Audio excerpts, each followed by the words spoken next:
Hello and welcome to our special coverage of the Russian invasion of Ukraine. I am Ladi Akiri-Duale. The headlines. Fires blaze at Dnipro petrol station after overnight missile strike.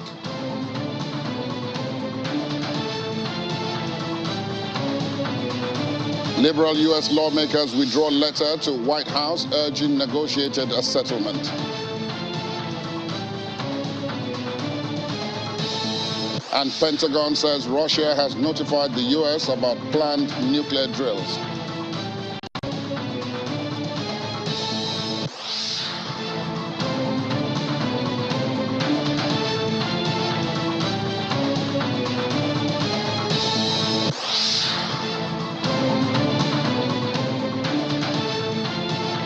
A warm welcome once again. Fires burnt at a petrol station in the southern Ukrainian city of Dnipro after a missile strike at the facility. Footage shared by the deputy head of Ukraine's presidential office shows blazes at the petrol station on Mashala Manevskoko Street. Thousands have been killed and homes and factories destroyed since Russian President Vladimir Putin ordered the invasion of Ukraine on February the 24th. Since Russian forces suffered major defeats, however, in September, Mr. Putin has doubled down, calling up hundreds of thousands of reservists, announcing the annexation of occupied territory and repeatedly threatening to use nuclear weapons.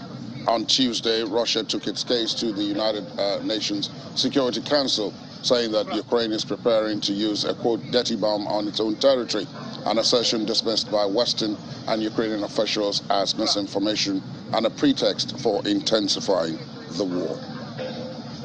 Meanwhile, a group of liberal United States Democrats have performed a dramatic U-turn after they sent a letter this week to the White House urging the president to hold direct talks with Russia and pursue a negotiated settlement to the war in Ukraine. Only a day later, they are said to have withdrawn the letter, with Pramila Jayapal, the chairperson of the Congressional Progressive Caucus, saying in a statement that they were withdrawing it. The letter had been signed by 30 caucus members and was made public on Monday. However, it left some other Democrats feeling blindsided just 2 weeks before the midterm elections. Some, like Representative Sarah Jacobs, said they had signed the letter months earlier and that things had changed.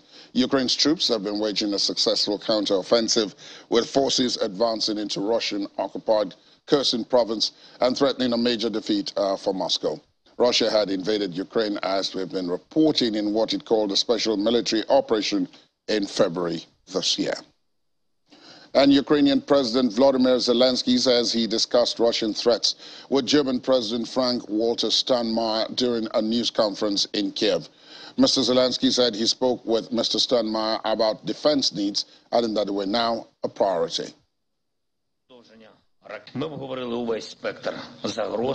We have discussed the whole range of threats.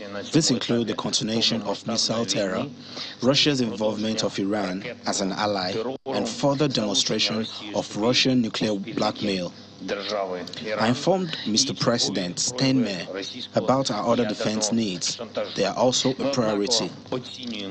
In particular, it refers to artillery systems, armored vehicles, and other weapons. We agreed with Mr. President that the role of Ukraine in ensuring global food security should only increase.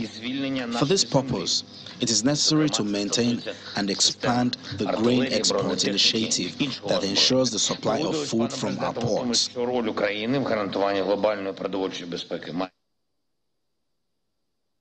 Meanwhile, the German president, who concluded his tour of Ukrainian towns in Kiev, says Germany would not recognize Russian annexation of Ukrainian territories. Speaking at that news conference alongside Ukrainian President Zelensky, Mr. Steinmeier also condemned Russia's, quote, irresponsible nuclear rhetoric.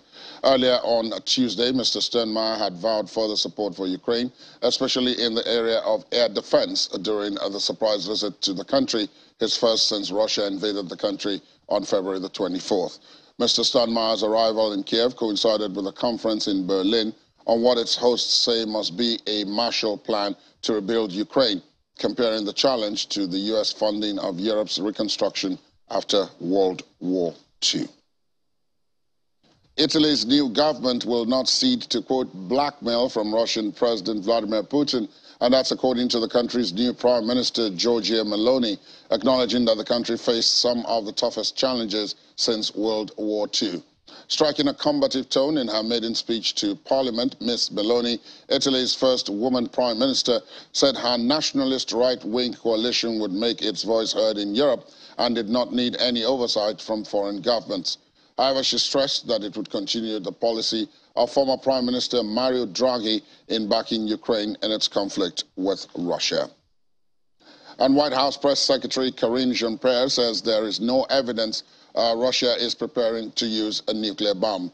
Washington and other Western countries have accused Russian President Vladimir Putin of plotting to escalate action in Ukraine based on a pretext that Moscow believes Kiev will use a dirty bomb, a device laced with nuclear material. As for the potential use of a dirty would be a major mistake for Russia to use nuclear weapons in Ukraine, leading to severe consequences. As for the potential use of a dirty bomb, to your question, Mary, look, Russia is pushing transparently false allegations. You heard me say that. You heard my colleague over at the State Department say that yesterday, that Ukraine is preparing to use a dirty bomb on its own territory. We are calling that false allegations by Russia. So we must take this seriously, which is what the president said today. You heard him say that, because in the past we have seen Russia use allegations as a pretext to escalate. And as the president said, we don't know if that is the case here. We don't see that to be the case. But again, we have not seen Russia make these preparations, as you've heard us say, you heard me say yesterday, you've heard us say yesterday. But of course, we will continue to monitor this very, very closely. We have been very clear through our private conversations with Russia about the consequences. I'm certainly not going to lay them out here. Look, we have communicated directly with them. I'm just not going to get ahead of any conversations on what we've laid out for the Russians. In the meantime, the Russians have notified the United States about plans to carry out exercises of nuclear forces, declining to offer further details about drills expected to include test launches of ballistic missiles. Speaking at a news conference, the U.S. defense spokesman, Patrick Ryder, says, quote, the U.S. was notified, and as we've highlighted before, this is a routine annual exercise by Russia. I will say that, again, from a U.S. standpoint, the allegations that Ukraine is building a dirty bomb are false.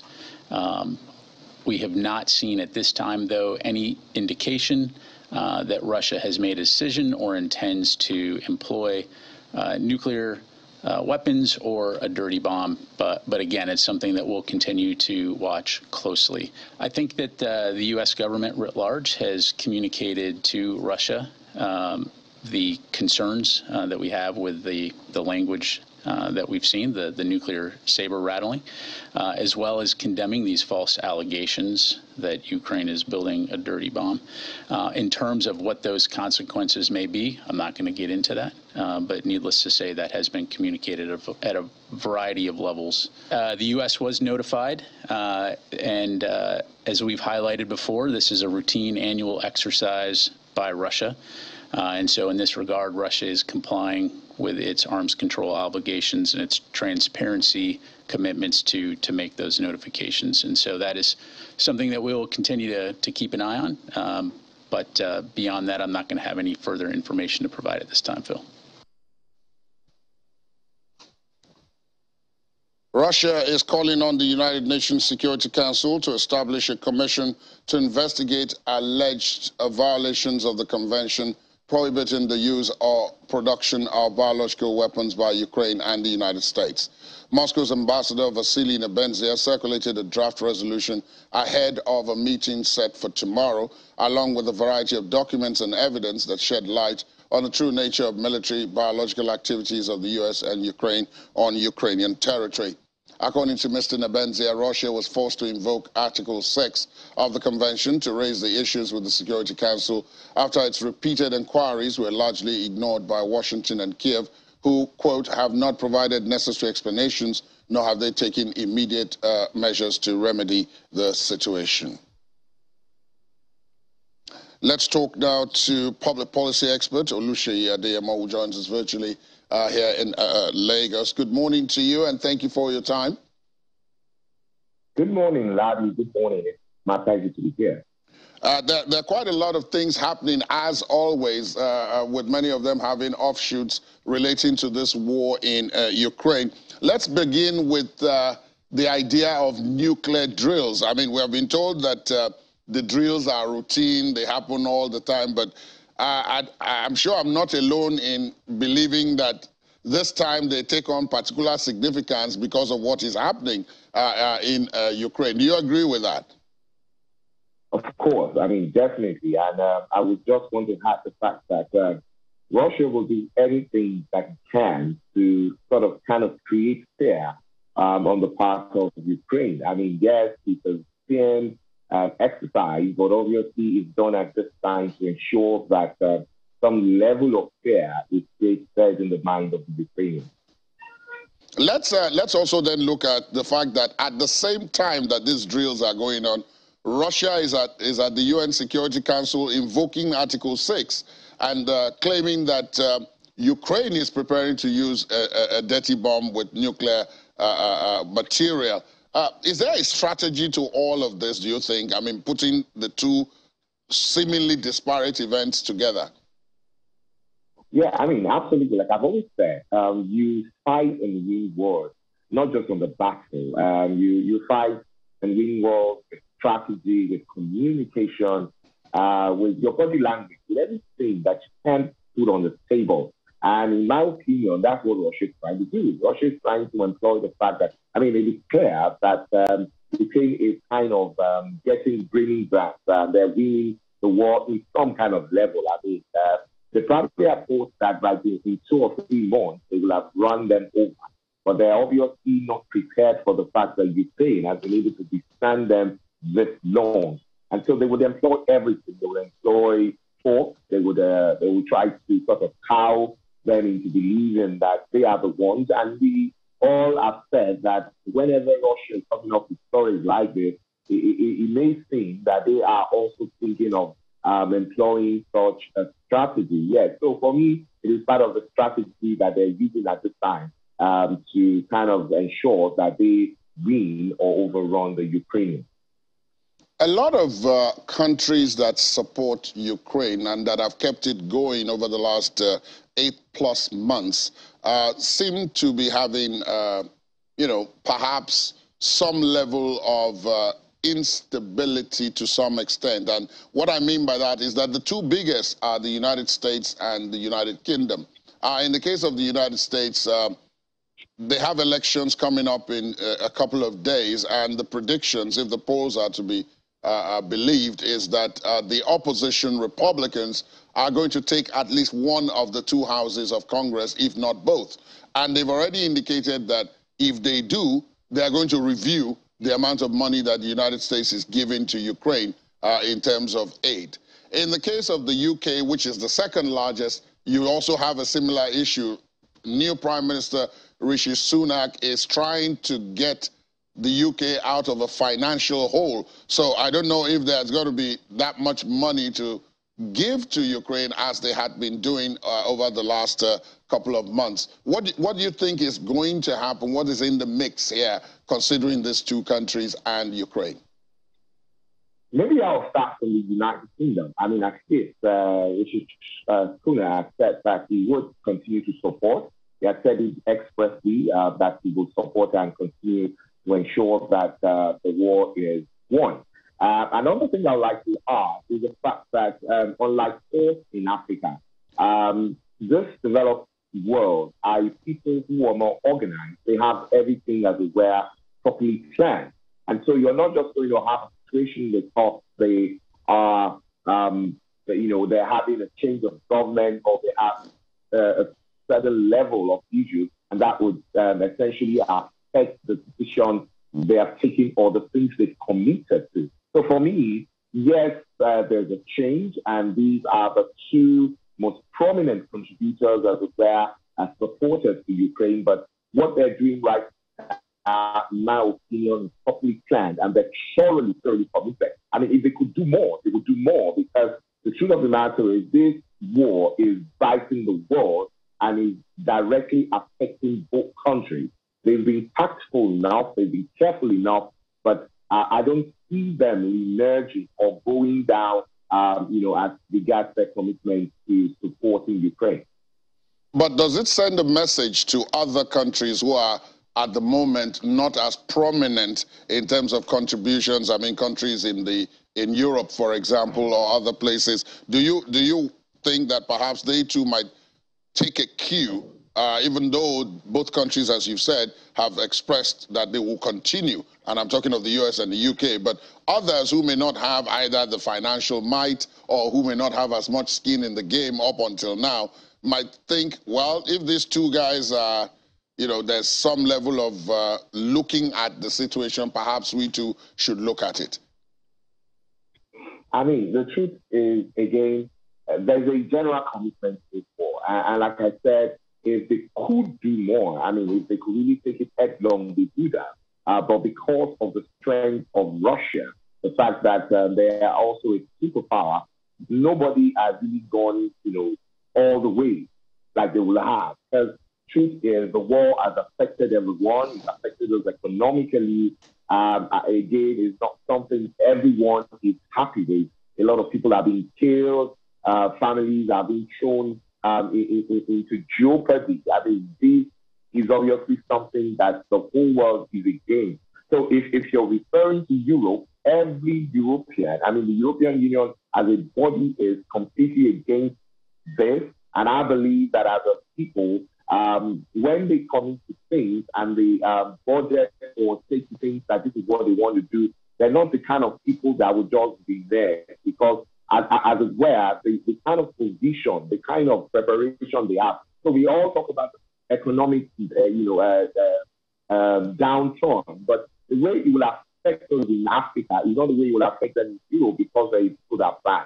They make provision. They save up. They have a way of dealing with issues from different angles. So it's not like, okay, so something happens to us in Africa and it completely destroys the way we do things and all of that. That's not the way it affects them in the European countries. So I would believe that you are not going to have a situation where people will now be scared and completely say, oh, we're not going to be part of this again because of the current situation. I can't let you go without asking about the one that concerns much of the rest of the world, and that is the Black Sea Grain Initiative, which was an agreement between Russia and Ukraine involving Turkey and the United Nations to ensure that all the grain that Ukraine was producing could be taken to the various parts of the world that need it, which is going to expire because it was for 120 days. And that 120 days is going to expire sometime in mid-November. Russia has already indicated that it is not minded to renew it because, in its view, Ukraine has not abided by the terms because, according to the Russians, most of the food is going not to the poor, underdeveloped countries that was promised. Is there cloud over that deal and its renewal? I mean, like you rightly pointed out, yes, it's a level of cloud. But the truth is, I'm sure we also know that Russia has indicated they're willing to cut. They have told, or there's suspicion on the table that they're willing to negotiate. And so this time around, it seems like it is the Ukrainians that are not spoken. So for me, yes, there are clouds. Some of these things are strategic moves. There are things they would continue to do to make sure that the other side feels a level of fear. But the truth is, at the end of the day, I believe that, everyone should know that the war was not programmed to be this long. And whatever is happening right now is just more like the last straw. Everybody's just throwing whatever they can throw into it. And I want to believe that in some way or the other, if the proper words are put together and the negotiations are done in the right way, we might be able to get Russia to allow the grains to be exported. And how do you think this could affect prices and inflation, which is the other thing that is affecting everybody else, even those who have nothing to do with this conflict, like Nigeria? We're suffering the results in terms of prices of items that are produced from this. Do you perhaps think that the economics of this, because while the rest of the world is suffering inflation and higher prices, those who are in the theater of conflict are suffering high energy prices. Do you agree with those who say that at the end of the day, it's going to be the economic policy or the economic problems that are going to lead to the resolution of this war, not the military successes on the battlefield? I, in some way, agree with them, but I believe that everything is being thrown onto the table. I mean, the truth of the matter is, like you rightly pointed, I like the fact that you were able to, talk about the energy. So they that are the theater of war are suffering energy. They're having issues with that, and so that is a very serious problem on them. And so we, on this other side, are having the brain issues. The Europeans are having gas issues.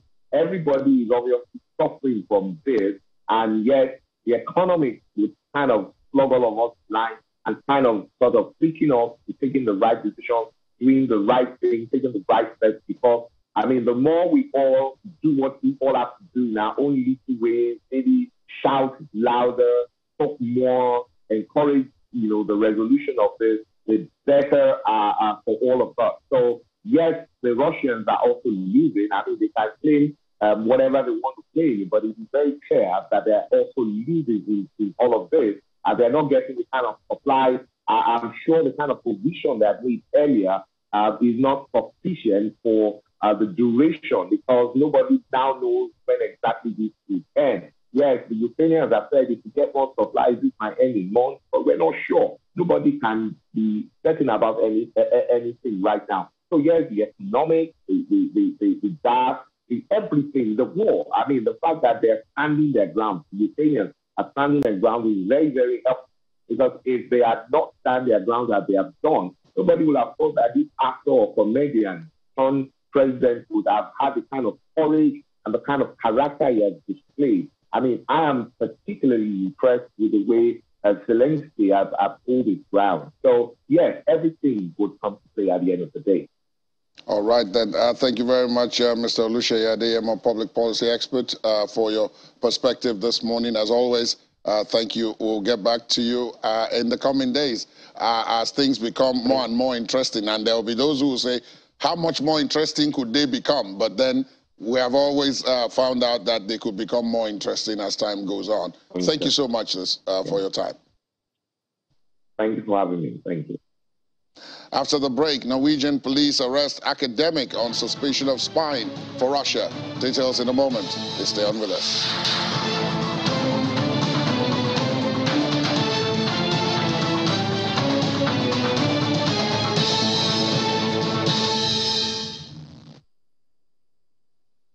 Thanks for being with us. Welcome back. United States President Joe Biden and Britain's new Prime Minister Rishi Sunak agreed in talks to work together to support Ukraine and stand up to China. According to the White House, they spoke for the first time hours after Mr. Sunak became Britain's third Prime Minister this year, inheriting an economic crisis after the resignation of Liz Truss. The two leaders also reaffirmed the special relationship that exists between the United States and Britain, and said they would work together to advance global security and prosperity. The White House says Mr. Biden and Mr. Sunak also agreed to address the challenges posed by China, which Washington has identified as its top geopolitical and economic rival on the world stage today. Meanwhile, Downing Street has confirmed Rishi Sunak will hold his first cabinet meeting at 9:30 a.m. That comes a day after the new Prime Minister sacked or replaced nearly a dozen of Liz Truss's top-tier ministers, including Jacob Rees-Mogg, Brandon Lewis, and Kit Malthouse. However, he revived the careers of a host of big names, including Suella Braverman, Dominic Raab, and Michael Gove. Later, Mr. Sunak will face Labour leader Sir Keir Starmer for the first time across the dispatch box for Prime Minister's questions at midday.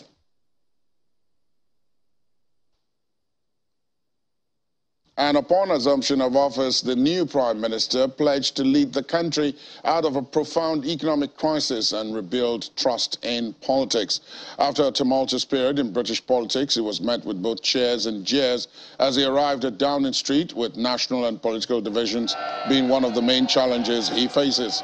The former hedge fund boss said he would unite the country and has set out to end infighting within the ruling Conservative Party. Mr. Sunak has praised the ambition of his predecessor, Liz Truss, to reignite economic growth, but acknowledged that mistakes had been made. It's a big day for the United Kingdom. We have a new Prime Minister. That Prime Minister is young. His grandparents came from India, his parents from East Africa, and he's a Hindu. This is a sign of the different United Kingdom which there is today compared to the country which I grew up in, or my grandfather, who was here in India fighting for the Indian Army, would have known as well. So it is quite a different country, and it's a big day to mark that. All right, now let's get more perspective on this happenings in the United Kingdom from our correspondent Juliana Olayinka, who joins us from the British capital, London. Morning to you, Juliana. Good morning, Laddie. Quite a long day yesterday, and still things are happening today. Promises possibly to be as long, with that cabinet meeting starting any moment from now, and then Prime Minister's questions later in the day. But before we get to that, let me first start with Rishi Sunak has spoken to Volodymyr Zelensky. What was the meat of that? Well, that's absolutely right.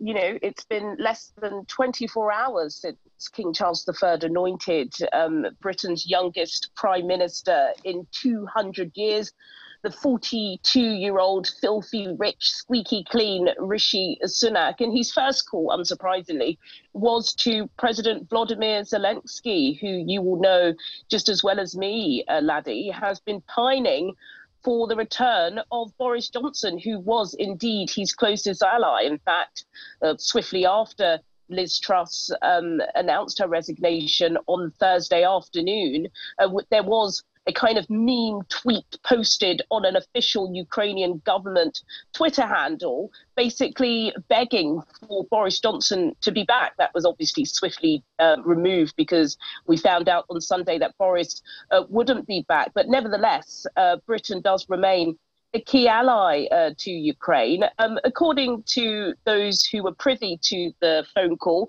it was a good meeting. I think Rishi clearly knows that there is no way that he can pull back the support that has been given to Ukraine by Britain. There was a nightly address, the nightly address that the Ukrainian president always gives to the public. And he did also refer to that phone call with Rishi, thanking him for being his first phone call, and saying that Britain is obviously committed to the kind of defence spending that it has enjoyed over the past few months. But it is going to be tough. I think, you know, you were talking about that cabinet meeting, which is actually happening now. We've seen cabinet ministers arriving at number 10. And I think it was pretty smart of Rishi Sunak to maintain James Cleverly as Foreign Secretary and Ben Wallace as the Defence Minister, because both of them are ex-military men. I think Ben Wallace was, of course, the favourite to run for Prime Minister both in the summer and recently. He didn't, but he has really impressed NATO allies. But quite interestingly, both James Cleverly and Ben Wallace didn't support Rishi to be Conservative leaders. So it is going to be tricky.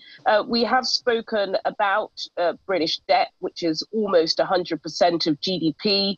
The first big announcement after today's PMQ standoff with Sir Keir Starmer will be that fiscal statement delivered on Monday, the 31st of October, Halloween of all days, by Jeremy Hunt, the Chancellor, who was put in place by Liz Truss after the shambles of Kwasi Kwarteng. And in that fiscal statement, we are going to expect cuts.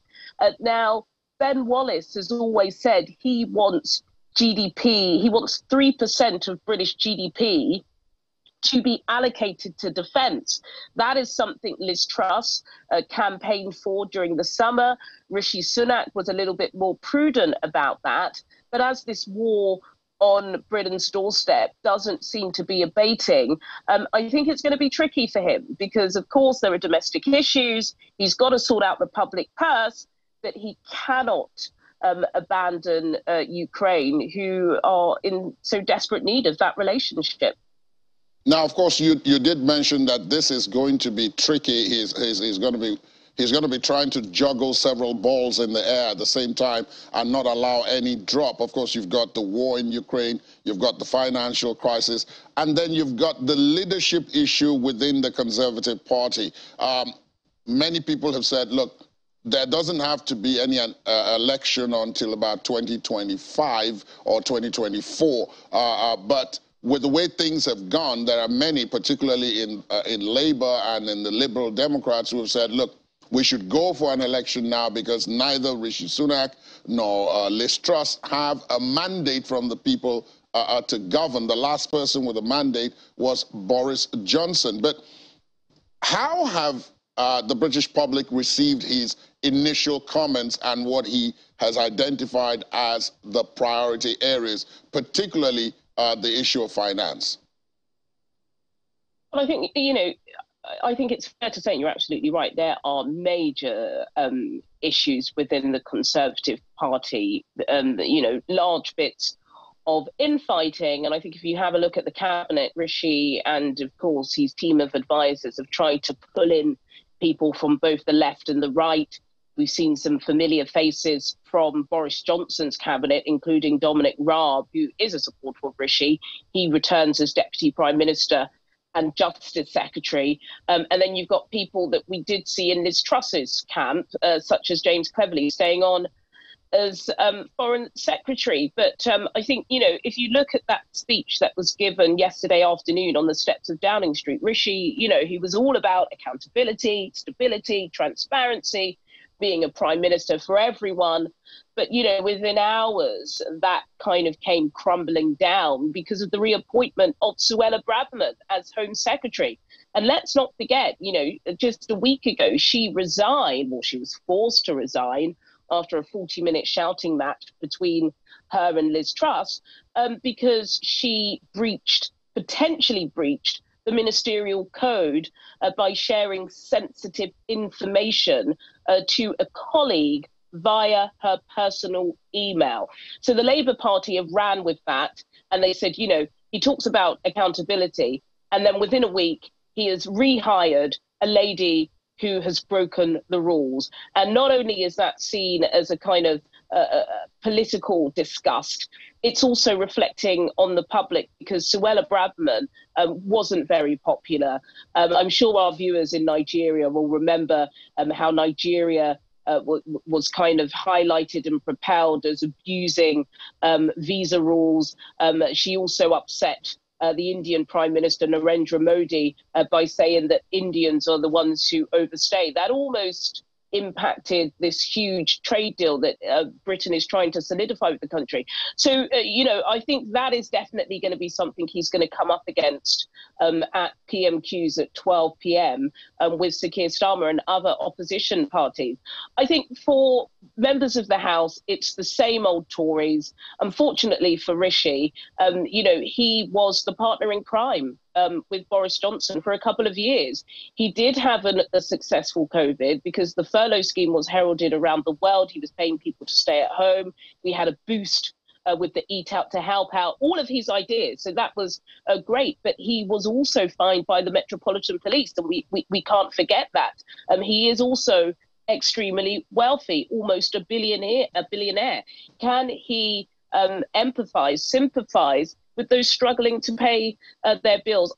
He doesn't bode well with the public, to be honest. We look at the opinion polls, Laddie, they're telling us that they want a general election and they want it tomorrow. And if they did have it, Labour Party would win head and shoulders. So now Rishi really has to try and, appease those backbenchers, some who want Boris, some who feel like his team stuck the knife into Liz Truss, bring them in together and try and get this country out of the economic hole that it's in. Of course, you did allude to the fact that Rishi, we are talking about financial matters, and he is an ex-banker, very, very, very wealthy. And there was that scandal that came up when his wife was discovered to be living in Britain when he was Chancellor of the Exchequer as a non-resident, which meant that she wasn't paying taxes. She was equally wealthy in her own right. Of course, that was swiftly corrected when it was discovered. But all of this walks into the trust issues. And that will also bring up the question of how long is he going to be around for, especially with international allies like the United States, Ukraine, and others to say, look, is this someone we should look forward to doing business with for some time to come? Or is this just more of the musical chairs that is coming out of the UK these days? Well, I think number 10 definitely seems like a revolving door. I think it's going to take years for our international financial credibility to be restored, as well as, geopolitics. I think, one thing Britain has reveled in over the past few decades is that soft power. It was the empire, it became the Commonwealth, and of course we've got the monarchy too. But I think, since that 2016 Brexit referendum, people have been looking at Britain in, a different light. There is a new world order. Things are changing. The tectonic plates of global politics is moving in a different direction. Some would even say heading towards Africa. So it's going to be an uphill challenge for him. I did have a look at the markets, and, the pound is back up where it was pre-Kwasi Kwarteng. So I think one British pound will get you about $1.14. But a few years ago, a British pound would get you $1.45. So things have changed dramatically. The end of this parliament should be 2024. Will Rishi last that long? I'm not a betting woman, but I doubt it. The bruised egos within the Conservative Party are strong and they are swelling. And I think it is important to note that, some people do feel that Liz Truss wasn't given a chance. It's easy to forget because of how the British media works, but 24 hours after Kwasi Kwarteng delivered that mini budget, there were some senior Conservatives, as well as some very established newspapers like The Times, like The Telegraph, like the Daily Express, that were praising that budget. They did believe it was the right way to go. Lower taxes, a less nanny state. But then, of course, the markets took over and people, came back to their senses. But I'm not sure it's going to be the honeymoon period that people have described. We're heading into a winter of discontent. And how can you cut public spending while giving support to those who need it the most, as well as being the richest man that Parliament has ever seen? It's going to be difficult, but we are in just the first few days. So let's see how it goes with Sir Keir Starmer. And let's see when he decides to take his first foreign overseas trip. We expect it to be Ukraine. Volodymyr Zelensky has opened, that offer.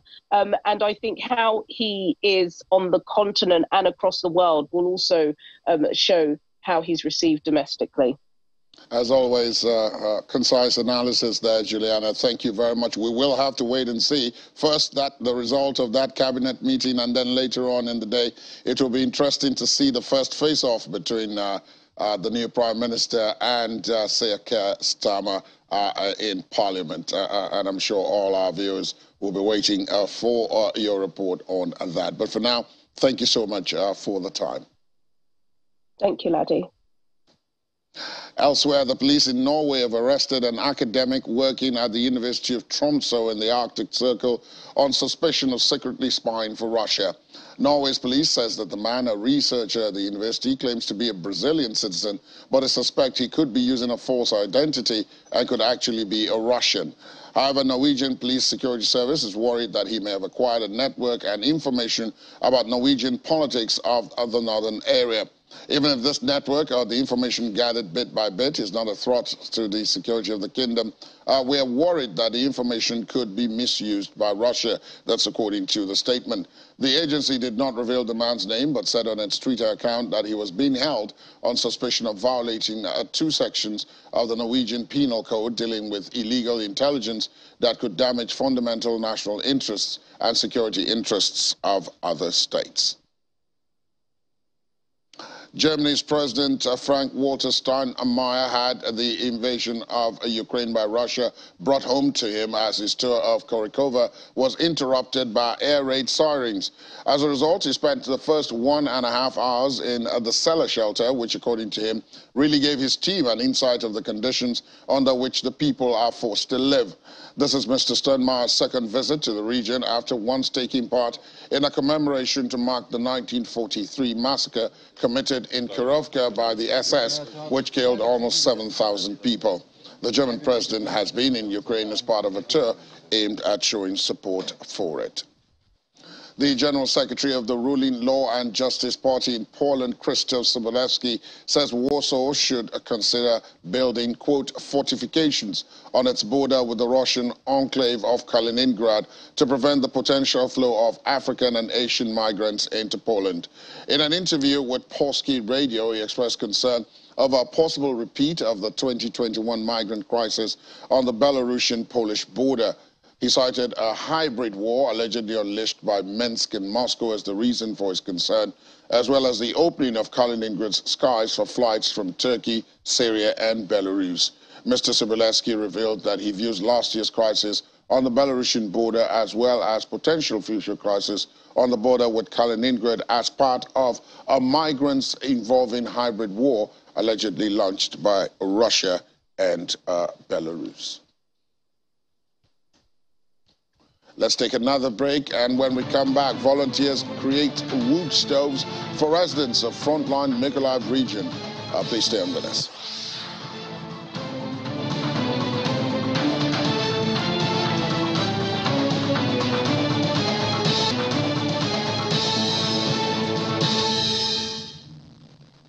Thanks for staying tuned. Welcome back. And as always, around this time every day, Laddie Williams, or in John McQuarrie, but in this case, Laddie Williams is here.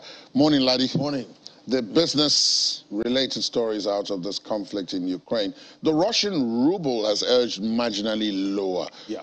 The magic is beginning to fade off. Well, you know, we've seen the ruble, you know, stay strong for a while now, even though, you know, the dollar, the greenback there has hammered, you know, most currencies globally. Right. But the ruble, you know, managed to stay on, and we know why. We know what the central banker there in Russia, you know, most of the financial actions he took to keep the ruble, you know, strong. So at this time, the ruble actually got stronger because it's tax season, you know, in Russia. Right. And so most export-focused companies have to convert their, you know, foreign revenue, foreign exchange revenue into the ruble to pay for taxes. So that has kept the ruble strong this period. But now we're seeing the tax season is ending, so there's less demand, you know, for the ruble at this time. So that's why we're seeing, you know, the ruble actually easing against the dollar, even though we're seeing the DXY, the dollar index, actually easing too at this time. Okay. So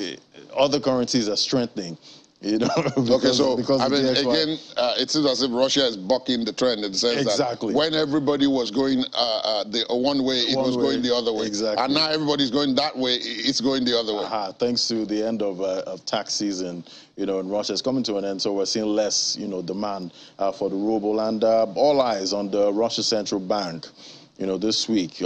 Most analysts are expecting them to actually hold rates. You know, this time they're not expecting them to cut rates because they're seeing that right now inflation is edging up, you know, a bit there in Russia. So cutting rates won't be the right move, but it seems like they might want to hold, even though, you know, most of the data we're seeing coming out from Russia, you know, we can't really rely on that data. So, and therefore analysis is not really going to be able to be accurate for that. Exactly, for now. So analysts are expecting a hold, by the Russian central bank coming. Now, Europe's gas prices have fallen below €100 for the first time since mid-June. Is that good news? It's good news. It's good news. Even though, the prices are still high, but, easing prices is good news at any time. And, thanks to, the capacity, their storage capacity, they're almost at full capacity with their storage, at this time. And we're seeing the autumn is not so cold, at this time. So there's less demand for gas. So we're seeing the prices, ease, which is good news for, consumers that have been, bitten hard by rising, prices. But, at the end of the day, we're still seeing, analysts expect that, the European economy is going to still, enter recession at some point, this year. But at the end of the day, seeing this energy price coming down, still high, but as long as it's easing, it's good news. So their storage capacity is working, in their advantage, yes. To the advantage at this time, and the autumn not being as cold as was anticipated. As anticipated, yeah. Now, you mentioned, of course, the Russian central bank, everybody waiting to see whether they're going to hold rates or they're going to bring them down or raise them. We're also waiting for the ECB on that. The tomorrow. ECB is also going to have a rates meeting. Yeah. What are analysts expecting? The D-Day is tomorrow, but analysts are expecting about 75 basis points because that was up. A rate hike this time, 75 basis from last time. So it's been quite aggressive, and they're still expecting them to go, harder because we're seeing inflation still rising, in the Eurozone. But, at this time, economists are also predicting that, they've been predicting for a while now, about recession. But there are two other issues on the mind of investors in Europe. It's not just the rate hikes. They also want to know when QT, that's quantitative tightening, is going to start, when the ECB is looking to start that, because that would mean, because they've been buying bonds, it's been QE for a while now. For a very long time, actually. For the longest time. So they just want to know when they want to start QT and what they can expect for lending rates, lending conditions, with banks in Europe. So those are the two, critical questions that investors in Europe are actually waiting for, answers for. But, tomorrow's the D-Day, 75 basis points, that's on the card, so it remains to be seen. How are markets doing?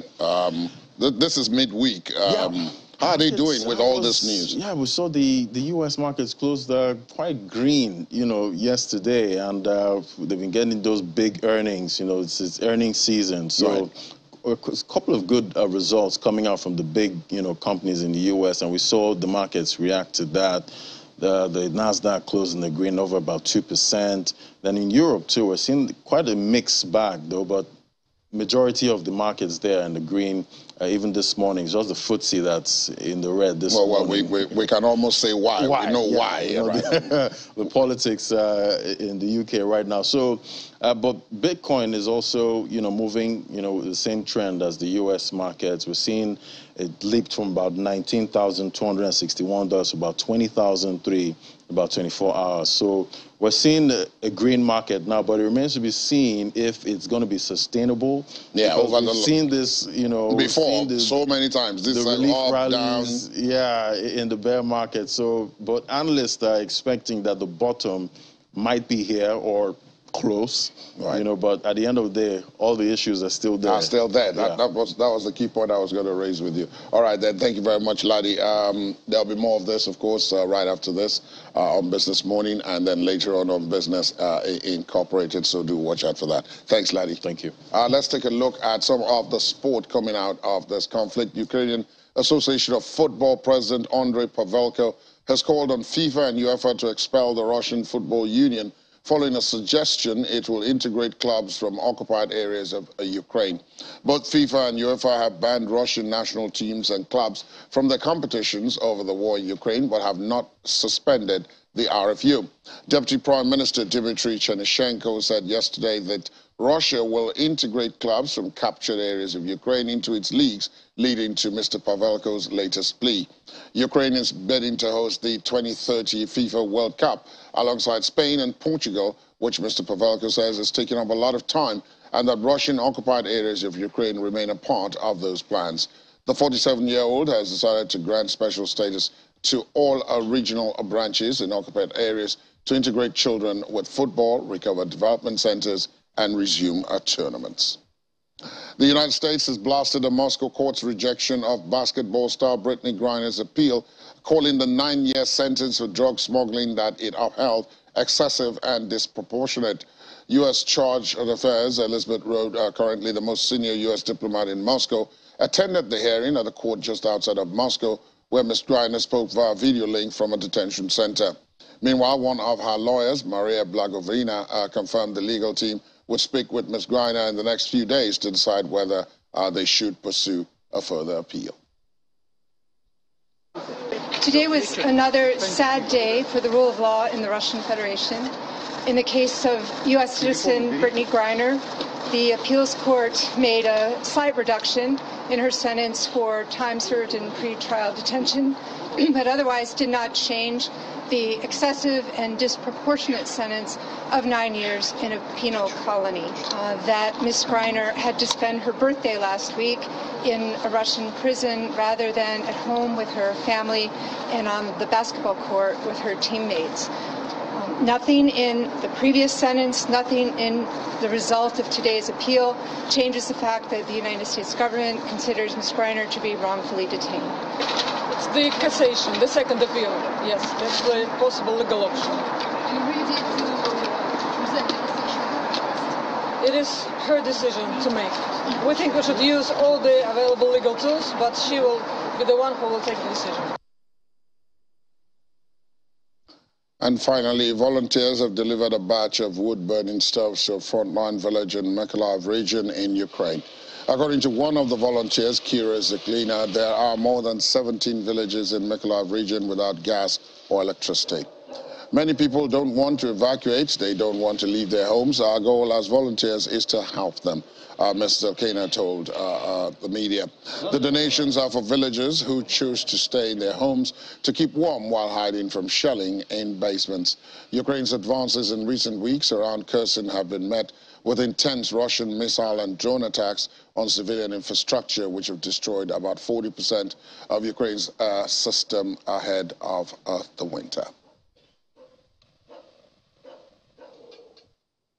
That's where we wrap it up on the program this morning. Thanks for being with us. My name is Ladi Akeredoluwale. There are updates on our stories from the war in Ukraine throughout the day, and especially on the World Today at 5 o'clock. Do watch out for that. But for now, do have a good midweek day ahead. Good morning.